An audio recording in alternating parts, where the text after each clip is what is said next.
Dans la première vidéo, il était question de garder au moins 10% de tout ce que tu gagnes, que tu sois élève, que tu sois femme au foyer, que tu sois employé ou alors entrepreneur.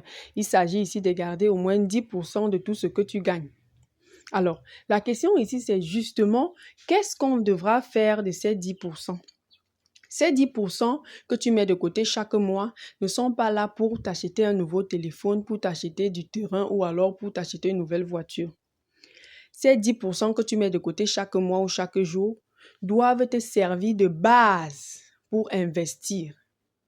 Cet argent doit finir par travailler pour toi. Tu as certainement un projet dans ta tête. Tu as certainement un business que tu as envie de lancer à un moment donné. Et tu te dis que tôt ou tard, ou alors un jour ou un autre, j'aurai de l'argent.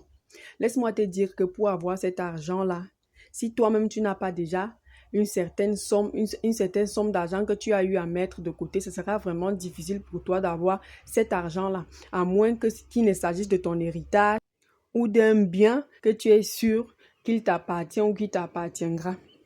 Donc, il est question ici, le plus tôt possible, pour toi de commencer à mettre 10% de ce que tu gagnes. Ne dis pas que ce que tu gagnes est petit.